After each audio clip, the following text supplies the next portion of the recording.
All right, ladies and gents, welcome, welcome, welcome. We have some low elo legends, and this is 400 elo. And this account that I can't pronounce, Ricle Psychopa, feels like it's French, but it's probably not, so I just made it bad. Anyways, this user here has about 200 games. That's right, 200 games. I didn't look too much into his or her profile, but probably plays with the Franks a lot. It's a pretty good civilization to play. And hey, if that username isn't French, he's the Franks, so it all makes sense now.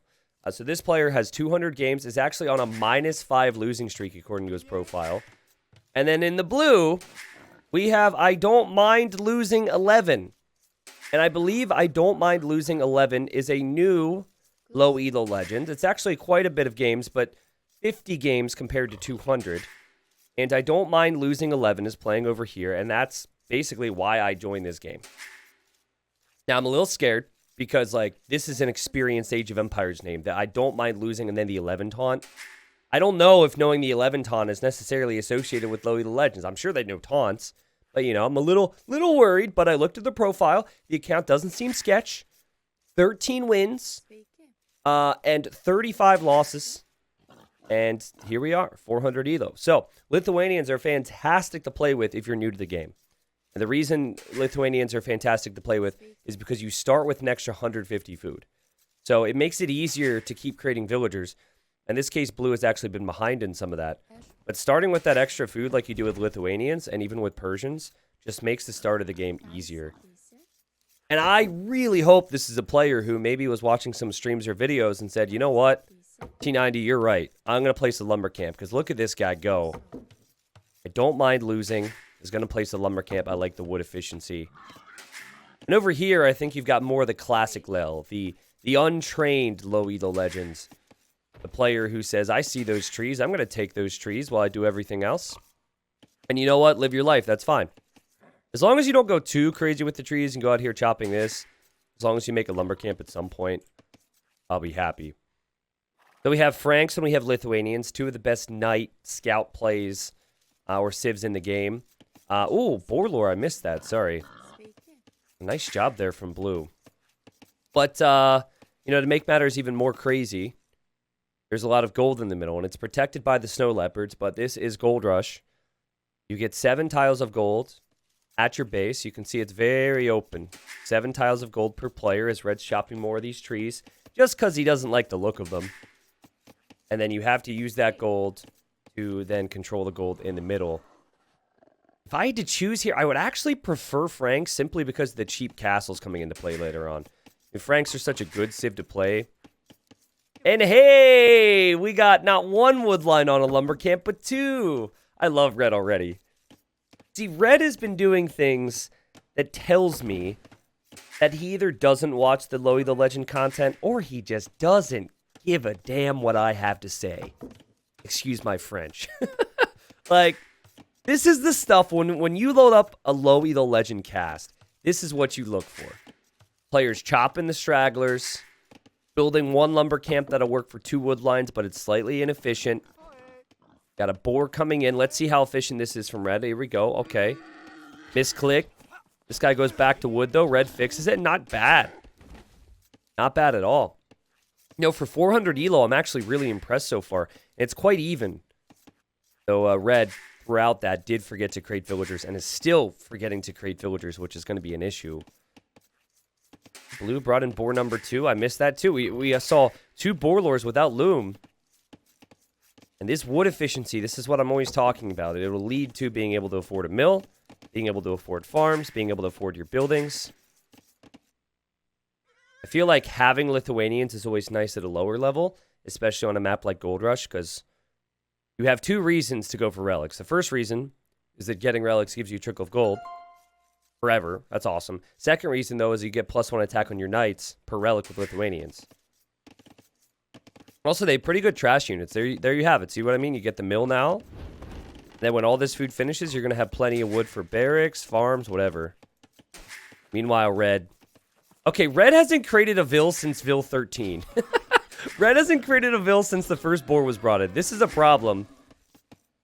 Is Red rushing feudal age here? It's almost like Red's like, oh, 500 food to go feudal. Let's do it. But you will need 2 Dark Age build. Whoa, there's another lumber camp. Holy inefficiency. See, Red's mind, he's like, this is more efficient. Because there's 1 lumber camp and there's 3 places to chop wood on my screen. But it's actually inefficient, despite the logic, I suppose. You know, let me put it to you this way. If you continue to have inefficient wood throughout the rest of the game, then it is actually more efficient to place lumber camps like this because you're not going to get a lot of wood income. So if you start off in a weird way, you should probably continue.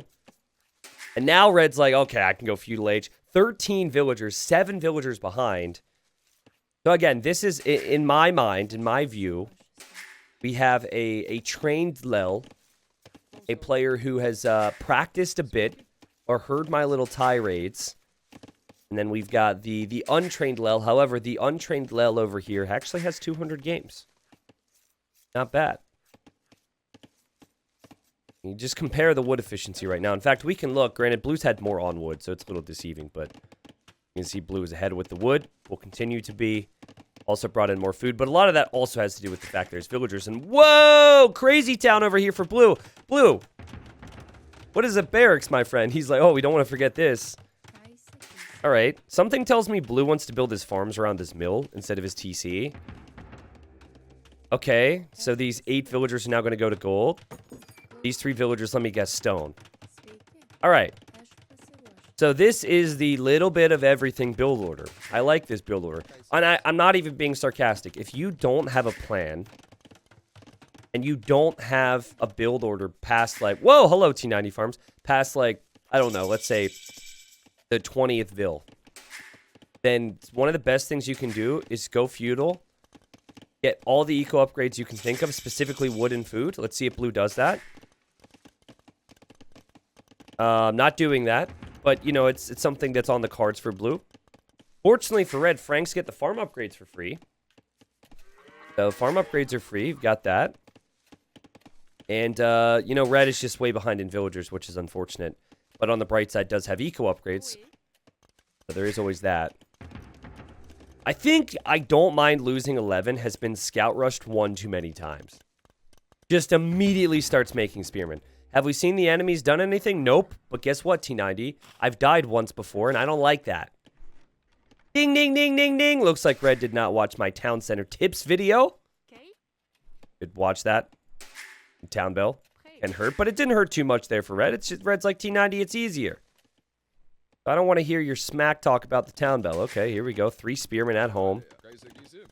And Blue is going to play super defensive here. We're going to see some stone walls. So a lot of just-in-case action here for Blue. Whereas Red is played very open here. He's not worried about walling at all.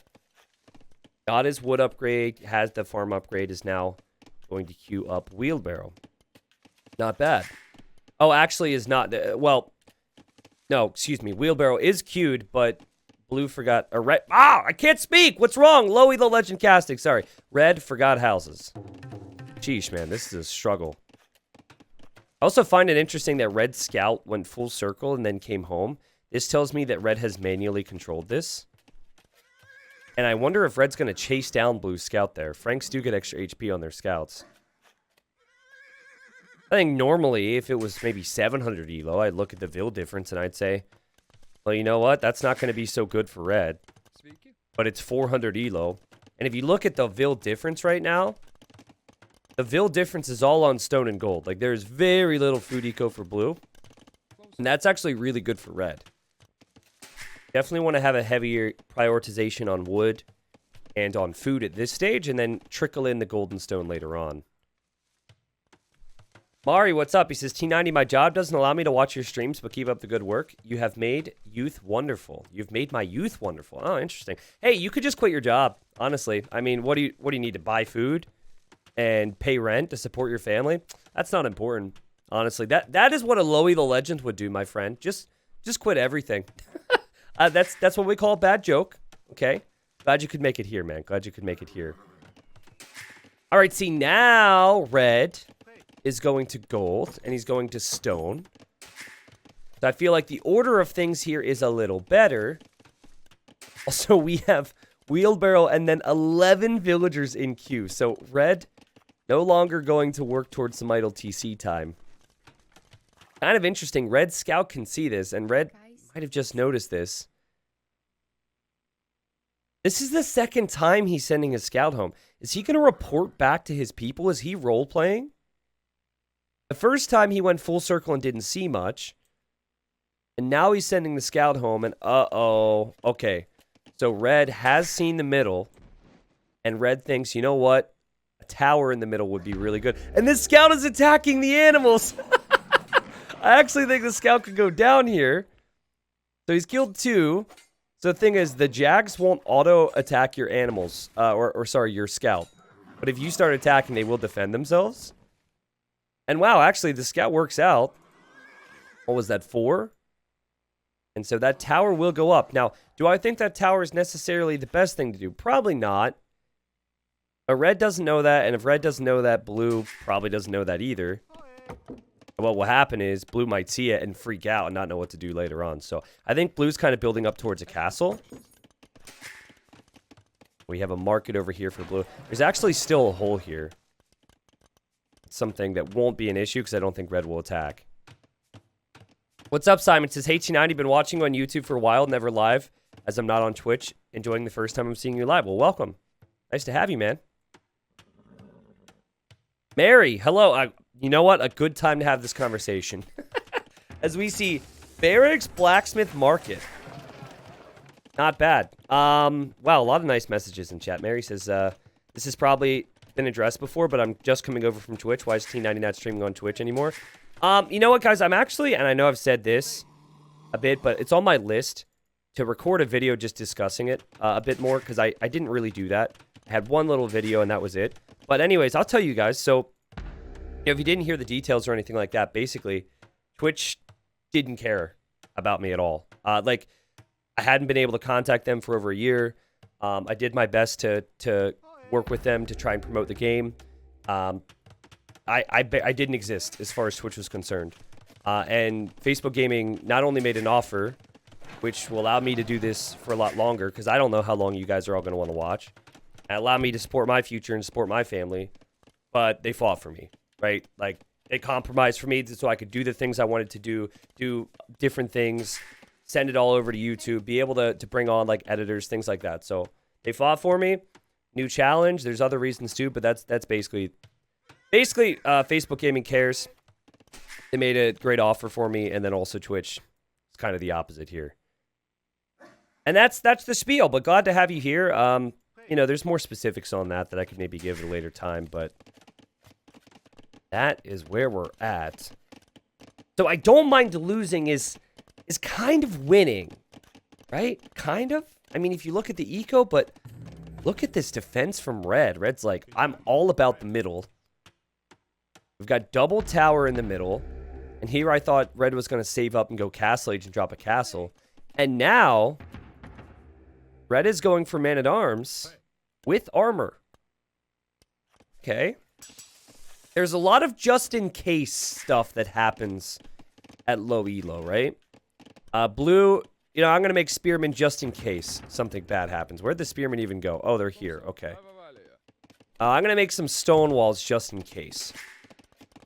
But that's fine. I'm going to make an archer range on the edge of the map.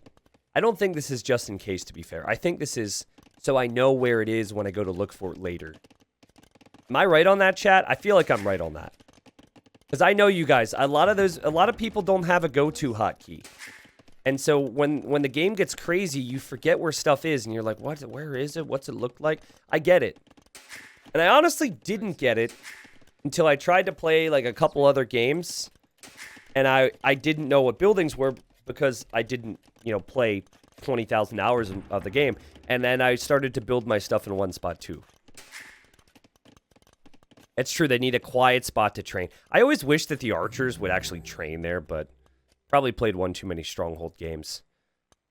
Okay, so Red's like, we've got Man-at-Arms now. We've got upgrades. Are we going to spend our food to go Castle Age and solidify the position, sir? No, we're not. We need scouts. And how much do you want to bet Red also makes like 10 archers before ever thinking about Castle Age? This is a lot of military. And so here I thought red knew, okay, Franks have free farm upgrades, they have good stable units, and they've got cheap castles. But no, I think red might know some of those things, but red just kind of wants to make everything. And to be honest, I'm not sure blue is necessarily going to have the correct approach to deal with this. What I think blue is going to do is I think blue is just going to waltz to the middle to try and drop a castle here. And then there's going to be a bunch of stuff. This could be a really quick game.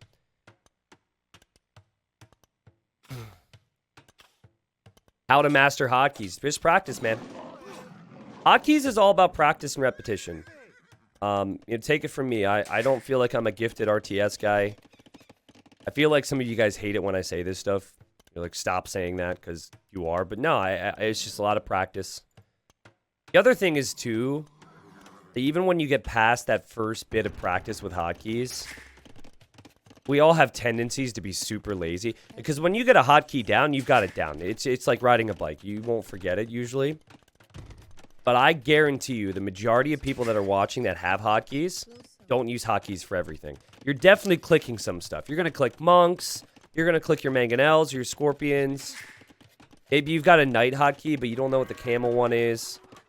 And all these little things, you know, if you do want to get better with each and every game, all those little things do add up and matter. So you just got to practice them. I remember, and I should maybe upload a video telling the story about it, but I remember when I started learning Age of Empires 2, I put my hotkeys on a piece of paper, and I taped it to the wall above my monitor in my bedroom. I taped it because I was sick of pausing and having to look at the menu, so I just put it there, and I kind of like forced myself to use the hotkey instead of clicking it, which is so easy. And then I eventually got it. Okay.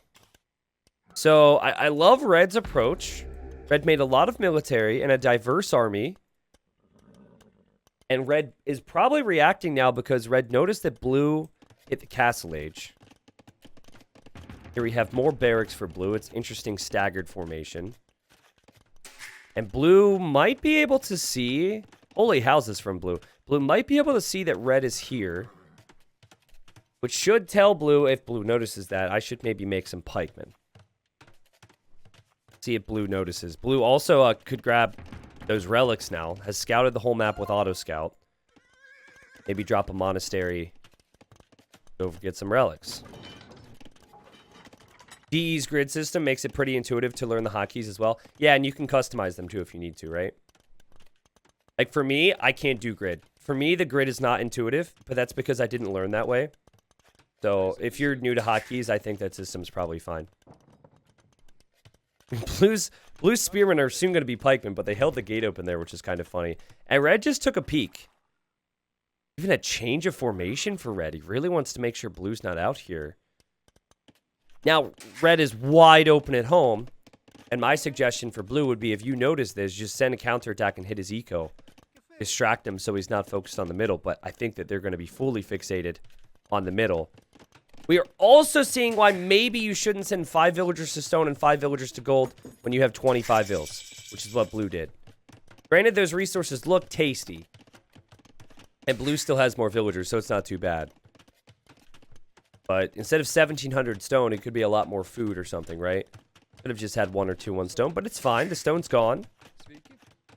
Lots of buildings for Blue, all in a similar spot. So again, I think Blue's just like, I want options. And Blue, I don't think is controlling this. I believe this is auto scout. And maybe now Blue got the attack notification and no. Okay, I thought Blue clicked it home.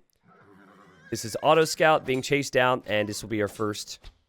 Actually, it won't be our first kill in the game. Something died. Must have been a villager or a scout to one of these snow leopards out here. TC in the north now. Legend of the Corner Boy Part 2.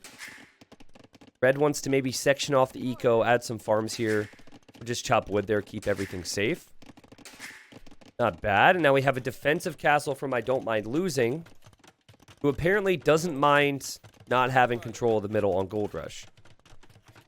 Because that obviously is going to be an issue. And Blue scouts down, but Blue did notice there were towers there at the very least.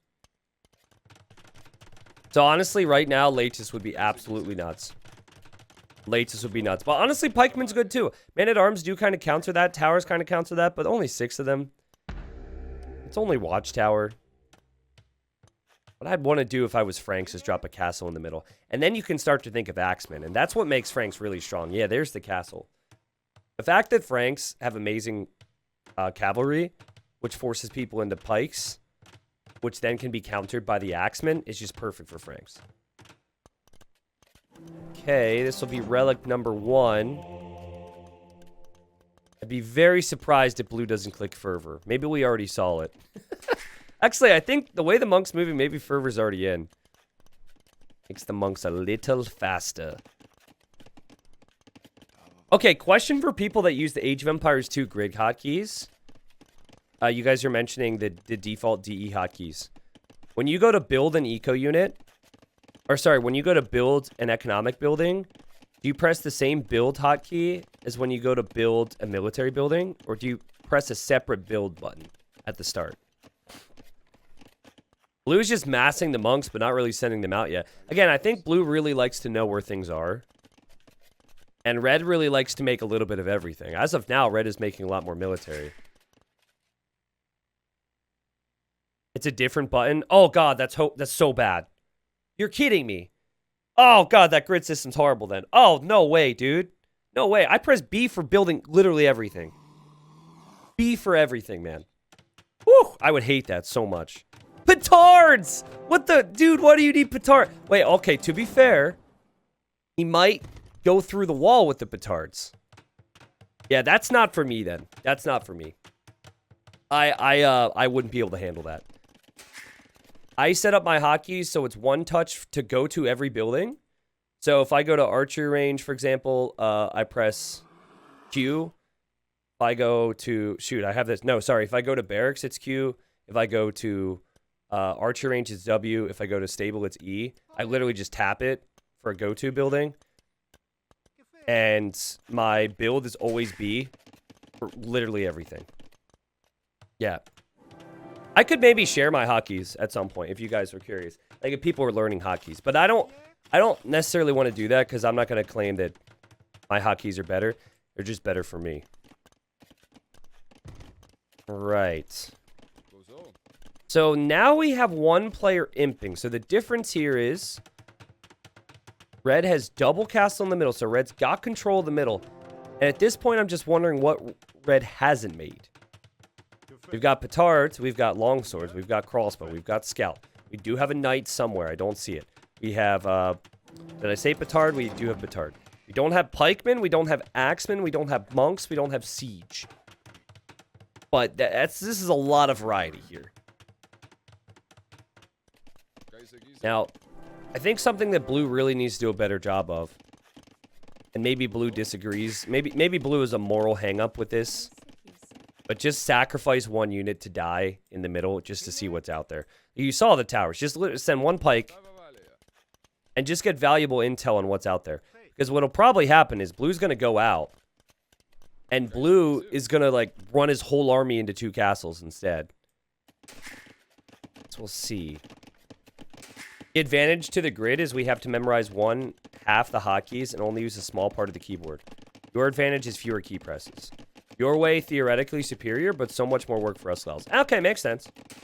But my advice to anyone when it comes to hotkeys is don't finick with your hotkeys until you have experience. That's how it was for me. I remember when I started, first month, I started changing all these hotkeys. I didn't know what the crap I was doing. So it didn't make sense for me to make changes in. So I just went back to whatever default was at the time. And then, like, a year or 2 later, then I started to switch stuff. Because at that point, I had an understanding on how hotkeys work for me. My limitations, my strengths, things like that. Also, some of my hotkeys are really bad. Like, for example, you know what I need to do if I need to quick wall with palisades? BP. You know where P is on the keyboard? Do you know how many times I go to quick wall and I miss P and I hit O instead? Like, I don't think there's a single player in the top 100 that actually has P for palisade. It's horrible. And I've never switched it because I'm too lazy, so my hotkeys aren't perfect. Anyways, we have a TC over here now for red. So red's thinking, okay, I've got the middle. Petards are a really, really interesting choice. I've got the middle. And I'm going to make military and just hold the middle as long as possible. And then eventually I'll win the game. Blue is like, I'm never going to leave my base. And to be fair, blue doesn't even take in this gold. Yeah, there you go. Blue's going to take the gold. This is really fascinating. And you know what blue's doing a great job of? Is spending the resources on upgrades. We don't actually have the units yet, but the blacksmith upgrades are coming in. Also, do you notice that red continues to sell food and sell wood? It's like he's trying to drain the market. So if the opponent doesn't have gold, they can't sell those resources to get gold in return. This is actually... Say what you want about the army comp from red, but this is some really good awareness when it comes to AoE 2 economics. I don't know, maybe red just wanted the resources for him. Maybe red's not thinking about it that much, and we're giving red too much credit, but... Yeah, blue. You started off good, buddy. You've got 2 relics now, which isn't so good, I guess. Could have been more. What is the plan? I use the default hotkeys and only change what makes sense for me. For Palisades, for example? Yeah, it makes sense. Yeah, a lot of... Listen, there's no, like... You want to hear something funny? So, on Voobly, so this is prior to DE. This is where... I shouldn't say the majority of the community played, but... The dedicated community played, and of course, there were many people like you out there playing there, too. There was a mod called the Viper Hotkeys, and it had over 10,000 downloads. 10,000 people said, I'm not a pro. I think I should download this mod and use Viper's hotkeys, because that must be the issue. It must be the hotkeys. And guess what? I don't think there was a single success story of, hey, this player went from a mid-elo player or a low-elo player to an absolute god with downloading the mod. It just comes down to preference, you know? It comes down to what works for you. We have had 2 kills in this game, and one wasn't even by a player. It was by wildlife. Supplies! We see supplies for red. Why not? Why not? Red's just kind of waiting to see something here. And blue is just waiting forever to ever even try and make a push. You know, on Arabia, I think blue's idea would make a little more sense. On Gold Rush, I think it is definitely going to give you some problems. Were they even Viper's real hotkeys? Yeah, I think he had uploaded it. I think they were his hotkeys. I think he eventually changed some of them, but... That's why when it comes to hotkeys, like, I say stuff and you're like, wow, that sounds horrible. You know, it just depends. I don't even think it's fair to say that X, Y, or Z hotkeys are better for beginners. I don't even know if that's necessarily fair. I think it depends. I just want to know if red is going to make one of every unit. Again, selling all that wood. Really should have more than 8 villagers on gold in the middle. Let's see, we've got Skirm now. So Skirm crossbow. Technically, you can make hand cannons too, so you need to get chemistry. I know that blue doesn't mind losing, but I feel like this game is super over right now. Didn't attempt to take any map control, was an imp for a long time before red was. And never even... He hasn't even run to the middle, you know? Doesn't have any siege prep to maybe push the middle. I don't think red's diverse army comp is necessarily helping, but the fact that red has 65 military with 2 castles is going to be great. Bring me biscuits, to be honest with you. We should be able to get the depends out there. I didn't realize it wasn't one of them. I've just been so focused on streaming, I haven't really been focused on some of the other stuff, so... Okay, now blue comes out. We talked about that earlier, right? I highly suggest sending 1 unit to the middle so this doesn't happen. Ends up losing some HP, losing more than that, but now blue knows, okay, I need to make trebs. Now blue is getting winged hussar. Blue also has full upgrades, which is really good. And could spam a bunch of winged hussar. 24 farms isn't great, but 24 farms isn't bad either. If blue knew, I swear this would be so epic. If blue had listened to my advice in some of these uploads where I said, if you want the opponent to leave your base or go out of a certain position, go somewhere else. This is winnable for blue. If blue does that. If blue were to spam hussars into red's eco, I think red would have a panic attack.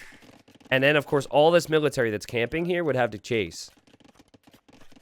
And then, you know, you think, the long term too. Like maybe red would build more castles at home instead of castles in the middle. It always helps.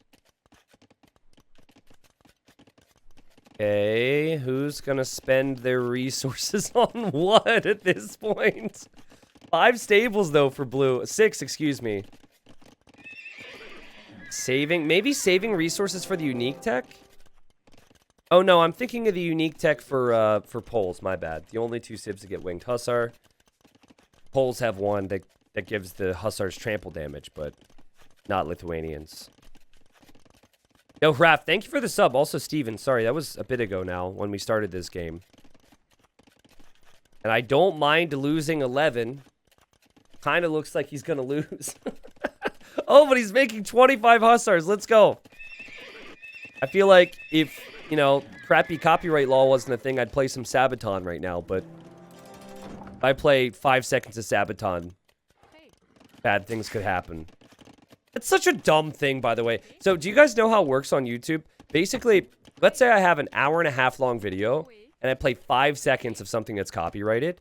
The ad revenue for the entire 90 minutes, the entire video, goes to, in this case, Sabaton, or their publishers, or whatever. I'd take a hit. I'd give, like, 10% to play some Sabaton right now. Yeah, go ahead. Take 10% of $10. That's fine. But you're not getting the whole $10, man. That's like... That's some salmon money right there. Now, will blue know to avoid the middle? I think Tom Scott, I think he's the YouTuber that has a really good video on how we're working off of copyright law from like the 90s. And it's going to take like, I think we're going to look back at some of the rules and some of the weird stuff that streamers and YouTubers and whatever have run into.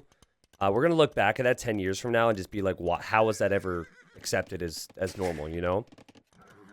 Like the whole DMCA thing with Twitch was an absolutely terrifying experience. Granted, Facebook does a much better job at giving us information on that. But Twitch was basically like, oh, hey, by the way, you could lose your entire channel and get sued for stuff you've done over the last 5 years. We suggest deleting literally everything. That was basically what they said. And now there's this weird part where like, nothing's really happening, so people are just like, I guess I'll just stream music anyways. I'm not about to play that game. I'm not about to play that game. And here comes, okay, so I don't know if this might sound too realistic. So again, we might screw up, but let's try it. Ready? And the winged hussars arrive. Dun, dun, dun, dun. Okay, here come the hussars. Now, this is what I was talking about. What does red do? This is the perfect play from blue. Obviously, it's Lowy the Legend, so they have been far from perfect as a whole. But red's got everything in the middle. Red's like, I've got this game. I'm going to win. I'm getting all the techs. And red hasn't actually reacted yet. This is concerning. This is, okay, now we have the town bell. Ding, ding, ding, ding, ding. He actually clicked it twice, though. So they were going to go home, and then they're, oh, God, he's panicking. The thing is, I think the TCs can be taken out by these hussars. We'll see blue just happily running around. This is always really fun, by the way.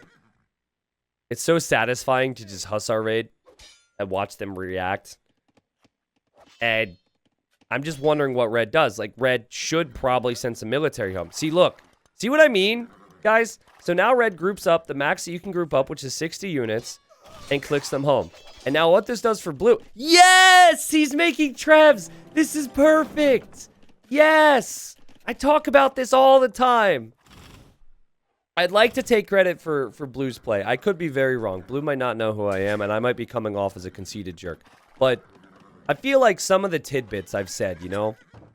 I feel like they matter more than just entertainment. I feel like it's helped blue. Only 13 wins for blue. 31 losses. Or maybe it was 35. Okay, so now we see red fighting. Now, red's got good upgrades on the knights. They've got imp armor. The rest of the army, like half his army is kind of useless against hussars, but he's got enough in there to clear that. Now, if I were blue, I would actually go for another wave. That worked really well. But here he comes with the trebs. This is not bad. And red, who was in the winning position, has just been thrown off, and now he needs to react suddenly. And this is what I mean, people. Anytime someone is in the middle or in an important position. They're not fully walled, which is hard to do in this game. If they don't have castles at home, make them pay a price, make them react. I don't mind losing with a great play here. He's sniping all these trebs. And here comes Red with the petards. Now, petards are actually really good against trebs, but this is just not something you normally see. Charge! That's a lot of resources wasted right there. He does blow a hole in the wall, but I'm not sure what that accomplishes for him as of now. Now for Red, he's got a lot of army still, so he's still in a fine position, but end up losing this castle. The thing that I'm seeing is that both players, while they're fighting right now, are not really queuing up many units. You've got no Hussars in queue. You've got one two-handed swordsman in queue. So after this battle, both players are going to have a breather and just be like, you know, they're freaking out. They're so stressed. And then they're going to think, oh, crap, we need more stuff. Like, here it comes from blue. Now, again, like, the winged Hussars are actually worse than just the knights here because the knights have imp upgrades.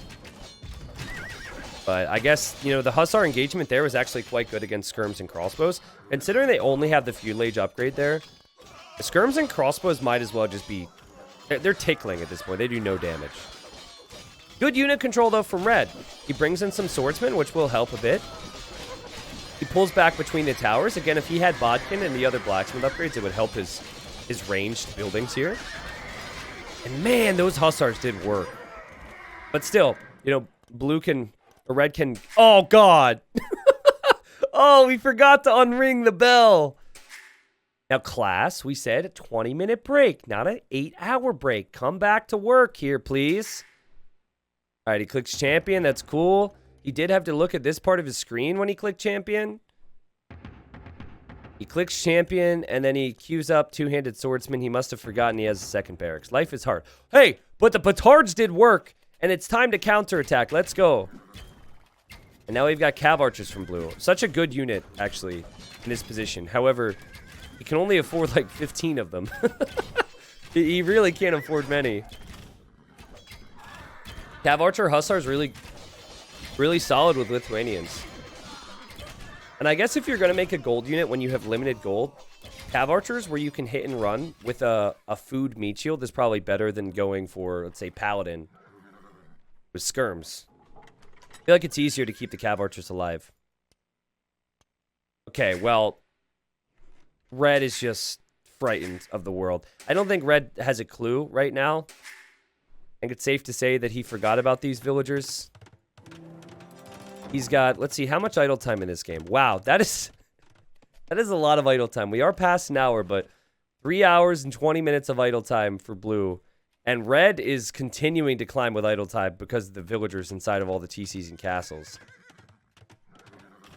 And you know, like, blue, with his production of Hussars and his blacksmith upgrades, I think is going to do this. He doesn't mind losing. I'm not sure if he minds winning or not, but winning can be fun every now and then. And here he is with the trebs. He's not trickle-trebbing either, chat. He had 5 or 6 trebs at the start. Maybe lost one, or did he have 4? I always say 4. I'm so proud of blue. I don't know anything about blue, but I'm so proud. Again, might have never... He probably doesn't know who I am, doesn't know about the series. But I feel like blue has utilized his strengths. Despite the weaknesses early on, was able to get himself out of a deficit. Okay, finally the farmers are back to work. That's good to see. That's very good to see. But for red, who once had 70 military... And I'm going to give some tips for red, all right? We're going to have a conversation about red. But red is about to lose access to the middle. Winged Hussar, good unit when you don't have access to gold. That raid started it all. The cav archer's now kind of here to protect the trebs, which is good. And he's just keeping up a unit queue. I always talk about a fragile position, right? Red had the middle, but it was fragile, right? It's like a seesaw situation. Where if one side is up, the other side's down. And you've got all these issues that could happen if the opponent knows what to do. And now... oh, God. Red has literally sold all of his wood. He just sold 3,000 wood. I thought he was doing it to drain the market from the enemy earlier, but I think it's just because he didn't have a lot on gold despite having the middle. He didn't even take this gold. And yeah, I think for Red, you know, he's probably just looking at these buildings and clicking what he can right now. But there's just no way. He doesn't have the production buildings.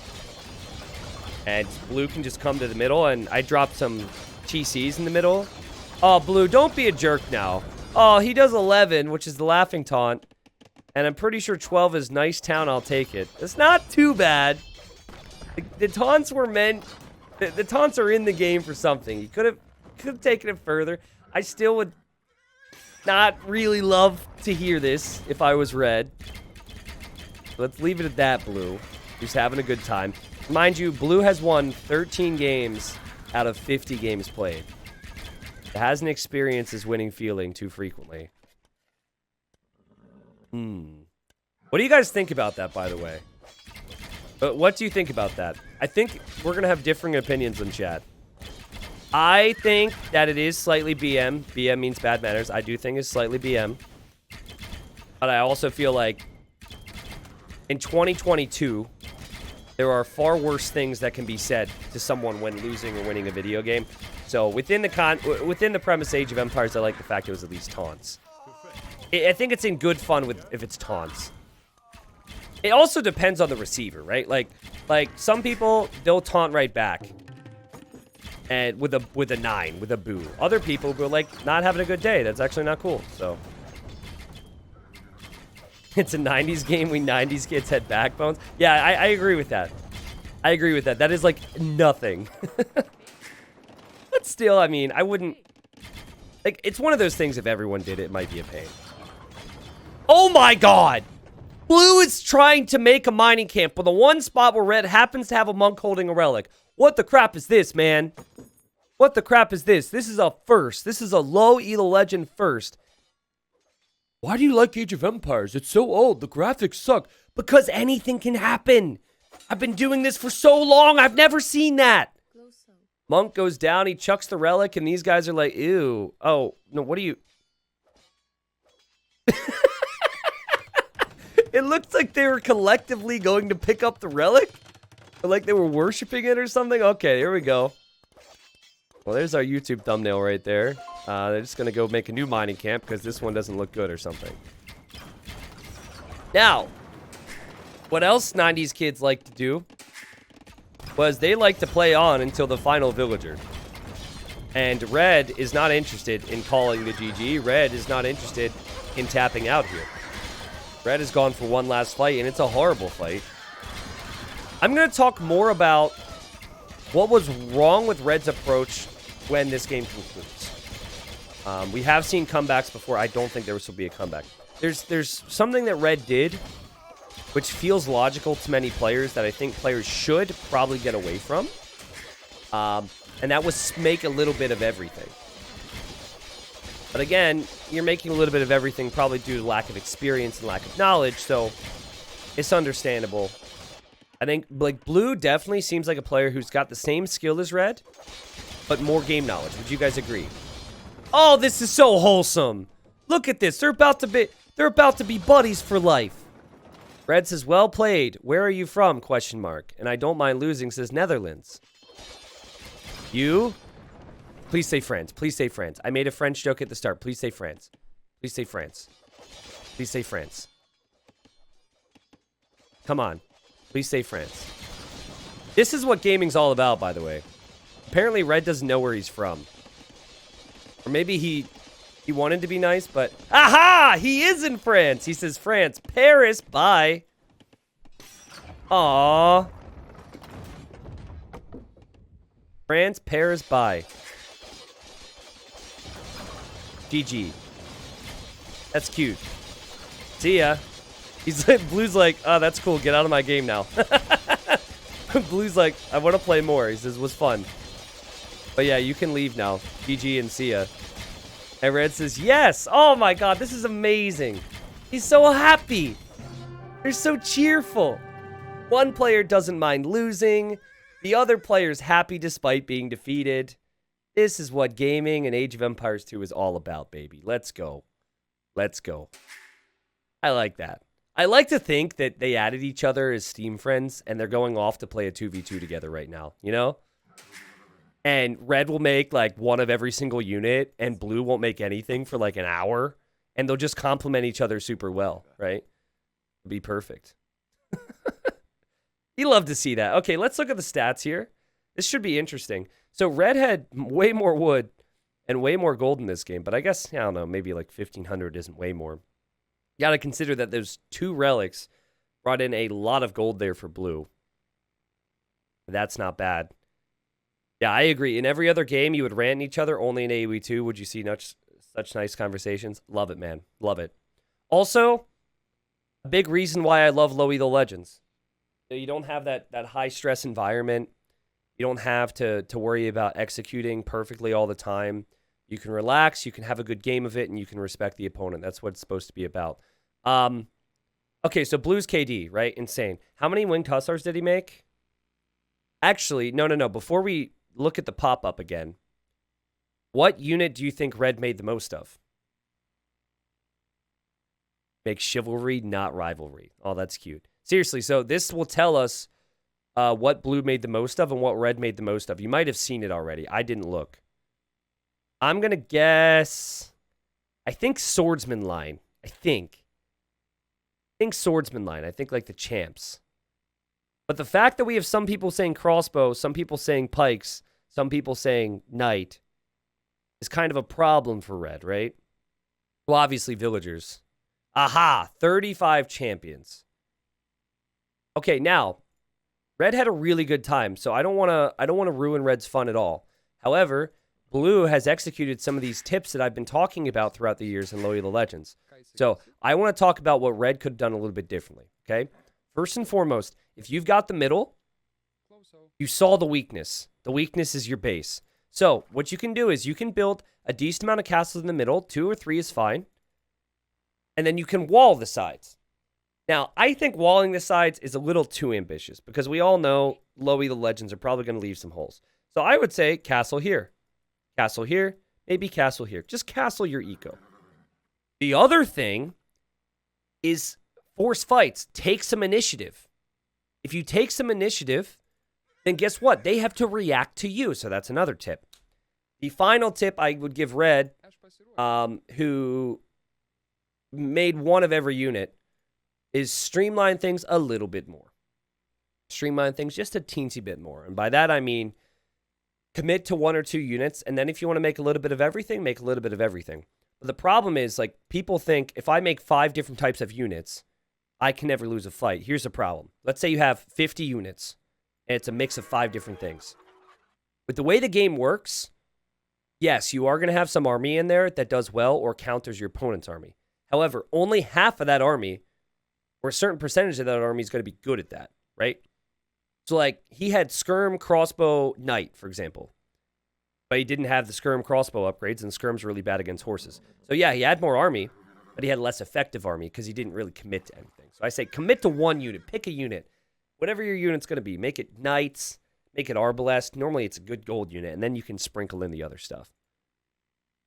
Apparently, we have one of the players in chat. I don't know which user it is here.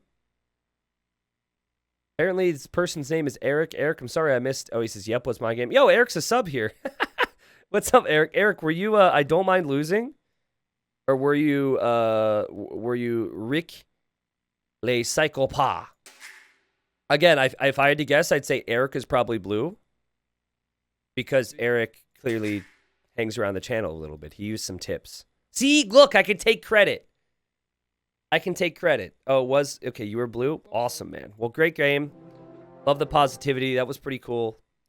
GG's. Hope you guys, go kiss or something, you know? No, I'm kidding. I just made this weird. I made it weird, guys. I made it weird. Sorry, I didn't mean to do that. It was a cute ending to the story. I took it too far. There's the KD. There's the eco. You already saw that. What about the APM? Woo! Red was Speedy Demon over here. If I had to guess, it's probably because Blue just stopped looking at his eco entirely for the last 20 minutes. Like, just ecoed for a bit and then just stopped. And then remember, blue didn't really make a lot of stuff here either, so he wasn't doing much. But it does seem like red was faster. A lot of people think speed is needed to win games. Apparently, strategy matters in Age of Empires too. Imagine that. It's your first week playing online? Well, hey, I saw your profile. I saw the name, and that's what baited me into casting it. I think you played pretty well there, my friend.